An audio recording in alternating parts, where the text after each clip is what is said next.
देश आपका इन तमाम जानकारियों के लिए। बढ़ते हैं बुलेटिन में अब आगे। खालिद मिशाल बन सकते हैं हमास के नए मुखिया। खालिद मिशाल का नाम रेस में अब सबसे आगे माना जा रहा है। इजराइल ने की थी जहर से मारने की कोशिश।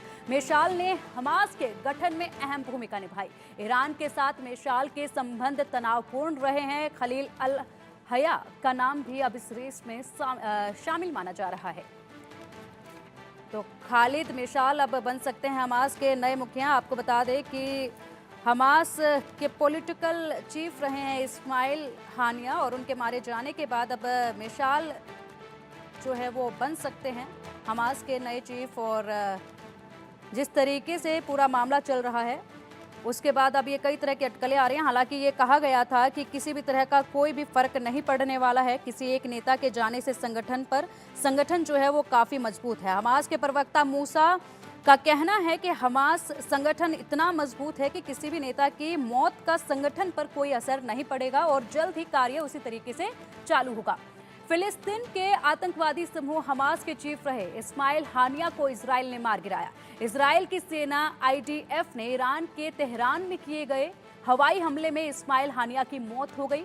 इस बीच अब हमास के नए चीफ को लेकर कयास लगने लगे हैं। सूत्रों के अनुसार फिलिस्तीनी संगठनों के विशेषज्ञ हानी अल मसरी ने कहा है कि अब हमास चीफ बनने के लिए वरिष्ठ अधिकारी और पूर्व नेता खालिद मिशाल का नाम सबसे आगे है। खालिद मिशाल को हमास का नया नेता माना जा रहा है। मिशाल का नाम साल 1997 में पूरी दुनिया में तब चर्चित हुआ जब इजरायली एजेंटों ने जॉर्डन की राजधानी अम्मान में उनके कार्यालय के बाहर सड़क पर उनकी हत्या के असफल प्रयास में उन्हें जहर का इंजेक्शन दिया। 15 साल की उम्र में मुस्लिम ब्रदरहुड में शामिल हुए मिशाल ने अपना अधिकांश जीवन फिलिस्तीनी क्षेत्रों के बाहर बिताया है। वेस्ट बैंक के शहर रामल्ला के पास सिलवाड़ में ब्रदरहुड ने 1980 के दशक के अंत में इजरायली कब्जे के खिलाफ पहले फिलिस्तीनी विद्रोह के दौरान हमास के गठन में महत्वपूर्ण भूमिका निभाई थी। मिशाल कई सालों तक विदेश से हमास के लिए पैरवी करने से पहले एक स्कूल शिक्षक बन गए, जबकि समूह के अन्य नेता लंबे समय तक इजरायली जेलों में बंद रहे। वो जॉर्डन में अंतर्राष्ट्रीय धन उगाने के प्रभारी थे जब वे हत्या से बाल बाल बचे थे। मिशाल को इस्माइल हानिया की जगह लेने के लिए समूह के सर्वोच्च नेता के रूप में चुने जाने की उम्मीद है।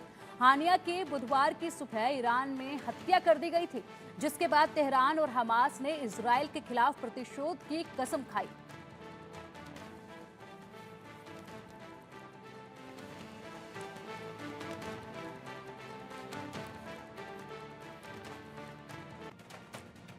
और चलिए बुलेटिन में बढ़ते हैं अब आगे। खबर अब राजस्थान से। राजस्थान के